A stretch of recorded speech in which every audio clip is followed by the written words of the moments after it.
नमस्कार दोस्तों, स्वागत है आप सभी का एक बार फिर से हमारे YouTube चैनल पर। दोस्तों, सांप को मारने के संबंध में अक्सर कई लोग कहने लगते हैं कि मत मारो, इन्हें भगा दो या जाने दो।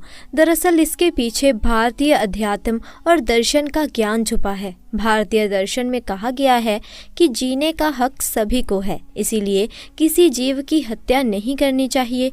लेकिन ज्योतिष शास्त्र इससे एक कदम और आगे जाकर इसकी व्याख्या करता है। ज्योतिष शास्त्र के अनुसार सर्प को मारने से सर्प दोष और पितृ दोष लगता है। इन सभी दोषों की वजह से जीवन में कई तरह की परेशानियां, कार्यों में बाधा और संतान संबंधी विषयों में कष्ट मिलता है।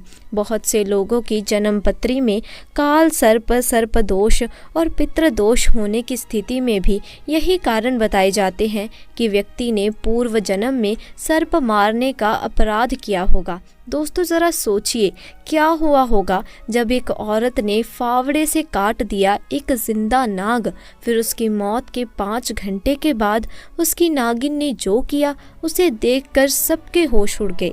दोस्तों, कहते हैं नाग नागिन का जोड़ा अगर कहीं भी दिख जाए तो उसे मारना तो दूर, उसे कभी छेड़ना भी नहीं चाहिए, क्योंकि कहते हैं कि नागिन अपने मरे हुए नाग की आंखों में देखकर ये पता लगा सकती है कि उसके नाग को उससे जुदा करने वाला आखिर कौन है। और जब तक नागिन अपना बदला पूरा ना कर ले वो चैन से नहीं रहती। और ऐसा ही कुछ हुआ उत्तर प्रदेश के एक छोटे से गांव में रहने वाली आरती देवी के साथ में, जहां आरती के हाथों से नाग की मौत हो गई। और फिर जो हुआ उसके साथ उसे देखकर आपके भी रोंगटे खड़े हो जाएंगे। दरअसल दोस्तों, यहाँ पर अपने नाग की मौत पर नागिन ने कुछ ऐसा किया जिसे देखकर हर किसी के होश उड़ गए। दरअसल इस गांव में काफ़ी उपजाऊ खेत हैं, जिसमें वहाँ के स्थानीय लोग खेती बाड़ी करके अपना गुजारा करते हैं।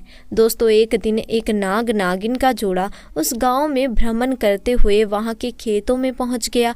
3 दिन तक वो जोड़ा खेतों में चक्कर लगाता रहा। कई लोगों ने उन्हें देखा भी कि ऐसे में कुछ लोगों को खेतों में जाने से डर लगने लगा। लेकिन 3 दिन बीत जाने के बाद लोगों को नाग नागिन का जोड़ा खेत में नजर नहीं आया और फिर से बिना डरे तो वो अपने काम में जुट गए। एक दिन भरी दोपहर में सुरेश और उसकी पत्नी आरती अपने खेत में फावड़े से काम कर रहे थे। तभी वहाँ पर एक नाग नागिन एक दूसरे से बिछड़ गए और नाग अपनी अकेली नागिन को ढूंढते ढूंढते उसी जगह पहुंच गया जहां सुरेश अपनी पत्नी के साथ अपने खेत में काम कर रहा था। तभी अचानक आरती के फावड़े से कटकर उस नाग की मौत हो गई, क्योंकि उस नाग का सर आरती के फावड़े से कट गया था। ये देखकर आरती के पसीने छूट गए और वो जोर जोर से चिल्लाने लगी। तभी पास में काम कर रहा सुरेश वहां पहुंच गया। आरती ने सुरेश से घबराते हुए कहा कि मैं अपना काम कर रही थी, पर अचानक से ये नाग मेरे फावड़े के नीचे आ गया और इसका सर कट गया। तब सुरेश बोला कि हमारा काम खेती करना है, नाग नागिन का खेतों में आना और हमारे हाथों मारे जाना तो मामूली सी बात है। इस घटना को ज़्यादा गंभीरता से लेने की ज़रूरत नहीं है। लेकिन आरती यह जानती नहीं थी कि यह नाग साधारण नहीं बल्कि इच्छाधारी नाग है। सुरेश की बातें सुनकर अब आरती की हिम्मत थोड़ी और बढ़ गई और उसने उस नाग को फावड़े से उठाकर खेत की झाड़ियों में ही डाल दिया। और यही उसकी जिंदगी की सबसे बड़ी भूल थी, क्योंकि वो इस बात से अनजान थी कि वो इच्छाधारी नाग है और उसकी नागिन भी इच्छाधारी है। शाम का समय हो गया था, तो ऐसे में सुरेश और उसकी पत्नी अपने घर चले गए और घर जाकर दोनों ने खाना खाया और आराम करने के बाद दोनों बेफिक्र होकर सो गए। लेकिन वह नागिन कहाँ शांत रहने वाली थी और उसने अपने नाग का बदला लेने के लिए उसी दिन उसकी मौत के 5 घंटे बाद नागिन इसके गांव में आ गई और आरती के घर को ढूंढते हुए गांव वासियों के घर में घुसकर लोगों को डसने लगी। जैसे ही उसने 2 घरों में लोगों को डसा तो पूरे गांव में हड़कंप मच गया और सभी लोग चीखते चिल्लाते हुए गांव के बाहर एकत्रित हो गए। फिर वो नागिन गांव के महादेव के मंदिर में चोटी पर जाकर बैठ गई और देखते ही देखते उसने एक विशाल रूप धारण कर लिया। वो देखने में बहुत ही भयंकर और डरावनी लग रही थी। उसका ऐसा रूप देख वहाँ मौजूद लोगों के होश उड़ गए। उसको शांत करने के लिए मंदिर के पुजारी ने मंत्रों का उच्चारण जोर जोर से करना शुरू कर दिया। कुछ ही देर में नागिन अपने साधारण रूप में परिवर्तित हो गई और मंदिर से उतरकर दूर जाने लगी। वो पूरी तरह से शांत होकर अपने रास्ते चली गई। फिर पुजारी को आरती ने अपने साथ घटी घटना के बारे में बताया, क्योंकि आरती को संदेह था कि शायद ये सब उसी वजह से हो रहा है। पुजारी ने आरती को एक मंत्रों का ताबीज बना कर दिया और कहा कि मैं बस तुम्हारी रक्षा कर सकता हूँ, लेकिन तुम्हारे कर्मों को मिटाया नहीं जा सकता। वो इच्छाधारी नागिन है जो आज नहीं तो कल अपने नाग की मौत का बदला जरूर लेगी, लेकिन यह ताबीज उसको तुम्हारे पास नहीं पहुँचने देगा। दोस्तों, अब आरती की उम्र 80 साल की है, लेकिन वह ताबीज को हमेशा अपने पास रखती है, इसीलिए वह आज तक नागिन से सुरक्षित है। दोस्तों, इच्छाधारी नाग नागिन का रहस्य उनकी शक्तियों में ही छुपा होता है। वे इंसानों की मनोकामनाओं को पूरी करने में सक्षम होते हैं। ये एक ऐसी शक्ति है जो सभी मनुष्यों के लिए अनुपलब्ध है। तो दोस्तों, आज के लिए बस इतना ही। आपको हमारी आज की ये घटना पसंद आई हो तो वीडियो को लाइक करें, शेयर करें और चैनल को सब्सक्राइब करें। आपका बहुत बहुत धन्यवाद। बिहार का एक ऐसा गांव जहां 300 सालों से भी ज्यादा का जीवन जी चुकी है एक ऐसी नागिन जो मुर्दे में भी जान डाल देती है। गांव वालों का तो यहाँ तक कहना है कि जिनकी पूजा से ये इच्छाधारी नागिन खुश हो गई, उनकी जिंदगी में हर खुशी आ गई समझो। बिहार के बख्तियारपुर में एक ऐसा गांव है जो सिर्फ इस इच्छाधारी नागिन के लिए ही जाना जाता है। दोस्तों, वीडियो शुरू करने से पहले जो भी महादेव के सच्चे भक्त हैं, हर हर महादेव का जयकारा कमेंट बॉक्स में जरूर लगा दें। दोस्तों, बिहार के बख्तियारपुर से करीब 25 किलोमीटर दूर एक जंगल के पास नागिन का एक अनोखा मंदिर है।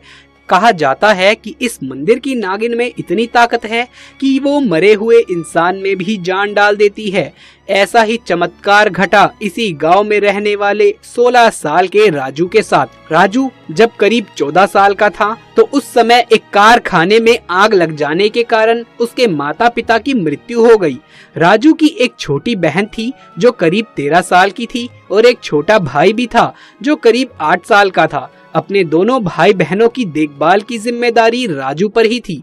राजू की बहन अपनी माँ की तरह ही भक्ति भाव में लीन रहती थी। वो हर रोज उस नागिन के मंदिर में अपने भाई की खुशी एवं लंबी उम्र की प्रार्थना किया करती थी। कम उम्र में ही राजू एक सेठ के यहाँ कोयला खान में काम करने लग गया। दरअसल उस सेठ का एक मुंशी था जिसकी निगरानी में ही राजू और अन्य मजदूर काम किया करते थे, परंतु वो मोहन सिंह बहुत लालची किस्म का व्यक्ति था। सेठ की नजरों से बचाकर कुछ कोयले की बोरियां वो खुद ही बेच दिया करता था और उससे आए पैसों को वो अपनी जेब में रख लिया करता था। एक दिन सेठ ने जब बही खाते पर नजर डाली तो उसे कुछ गड़बड़ नजर आई और उसने मुंशी को कहा कि कुछ बोरियों की हेराफेरी हो रही है। अगर तुमने पता नहीं लगाया कि ये गड़बड़ कहाँ है तो मुझसे बुरा कोई नहीं होगा। मुंशी काफी डर गया और फिर उसने सोचा कि अगर मैं सेठ को गुमराह कर दूं और चोरी का इल्जाम किसी मजदूर पर लगा दूं तो शायद मैं बच जाऊंगा। और अगले दिन उसने अपने 2 खास आदमियों से कहकर रातों रात कुछ कोयले की बोरियों को एक रमेश नाम के मजदूर के वहां रखवा दिया और अगले दिन सेठ को कहलवा दिया कि हमने चोर को पकड़ लिया है। रमेश एक गरीब मजदूर था और राजू का अच्छा मित्र भी था। राजू के सामने सेठ ने उसे बहुत मारा और नौकरी से निकाल दिया और राजू जानता था कि उसका दोष निर्दोष है, परंतु उस समय वो कुछ कर नहीं सकता था। एक दिन राजू जब काम कर रहा था तो उसने देखा कि जो कोयले की बोरियां ट्रक में जानी थी सेठ के स्टोर के लिए, उनमें से 4 बोरियां अलग से रखी गई हैं और वो सबकी नजरों में न आए इस तरीके से रखी गई हैं। जब राजू मुंशी के पास ये बताने गया तो मुंशी ने उसे डांट दिया, जा अपना काम कर, अभी उन्हें भी रखवा देंगे। राजू को अब मुंशी पर शक हुआ। उसने उन बोरियों पर नजर रखी। तभी उसने देखा कि मुंशी ने एक छोटी गाड़ी में उन 4 बोरियों को रखवा दिया और उस गाड़ी से एक आदमी ने कुछ रुपए मुंशी को दिए। ये सब देख राजू समझ गया कि मुंशी ही है जो कोयले की चोरी कर रहा है और आरोप उसके दोस्त रमेश पर लगवा दिया था। ये बात राजू ने खुद चुपचाप जाकर सेठ को बताई। जब सेठ ने अपने खास आदमी को अगले दिन मजदूर के रूप में वहां भेजा तो मुंशी का सारा भांडा फूट गया और वो पकड़ा गया। सेठ ने मुंशी से कहा, अगर आज राजू ना होता तो तुम इसी तरह मुझे लूटते चले जाते, और उसे पीट कर नौकरी से निकलवा दिया। इस तरह राजू ने रमेश का बदला ले लिया, परंतु इधर मुंशी ने अब राजू से बदला लेने की ठानी। एक दिन जब राजू काम करके देर से शाम अपने घर लौट रहा था, तब मुंशी ने अपने 2 आदमियों के साथ मिलकर राजू को तब तक पीटा जब तक कि उसके प्राण नहीं निकल गए। अगली सुबह कुछ आदमियों ने राजू को जंगल के पास मरा देखा तो तुरंत उसकी छोटी बहन को ये खबर दी। अपने भाई की ऐसी हालत देख राजू की बहन की आंखों में आंसू रुक नहीं रहे थे। पहले उसके माँ बाप उससे छीन लिए गए और अब उसका बड़ा भाई, वो अपने भाई को लेकर नागिन के मंदिर जा पहुंची और प्रार्थना करते हुए बोली, मेरे माँ बाप के बाद मेरा बड़ा भाई ही मेरा सब कुछ था। हे नागिन, मैं अपने भाई के लिए तुझसे रोज प्रार्थना करती थी। अगर तुम सच में हो तो मेरे भाई को जीवन दान दो, नहीं तो मैं भी तुम्हारे मंदिर में अपने प्राण त्याग दूंगी। तभी आसमान से तेज बिजली कड़की और एक आवाज हुई, बेटी तुम्हारा भाई गहरी नींद में था, उसे जगाओ और घर पर ले जाओ। तभी राजू की दोनों आंखें खुलती हैं और वो अपनी बहन से बोलता है कि तुम ऐसे रो क्यों रही हो। अपने भाई को जिंदा देख राजू की बहन उसे खुशी से गले लगा लेती है और नागिन को धन्यवाद देती है। उधर मुंशी जब किसी काम से गांव से बाहर जा रहा था तो रास्ते में अचानक एक बड़ा सा सांप आकर उसे डस लेता है और उसकी उसी समय मृत्यु हो जाती है। दोस्तों, कहते हैं राजू के साथ घटी ये घटना न केवल भक्तियार गांव में बल्कि आसपास के अन्य गांव में भी फैल गई और लोगों की उस नागिन के मंदिर के प्रति आस्था और बढ़ गई। आज भी दूर दूर से लोग उस नागिन के दर्शन और पूजा करने के लिए आते हैं। दोस्तों, आपकी इस घटना के बारे में क्या राय है, नीचे कमेंट बॉक्स में लिख करके जरूर से बताइएगा। यदि ये वीडियो पसंद आया हो तो इसे एक लाइक करके अपने दोस्तों और रिश्तेदारों में इसे ज्यादा से ज्यादा शेयर कर दें। कमेंट बॉक्स में महादेव शिव के सच्चे भक्त हर हर महादेव लिखे बगैर मत जाइएगा। दोस्तों, आगे भी ऐसे वीडियोस देखते रहने के लिए हमारे चैनल को सब्सक्राइब करके पास वाले बेल आइकन को दबा लीजिए। जल्द मुलाकात होगी आपसे किसी अगली वीडियो में, तब तक के लिए आप सभी का धन्यवाद।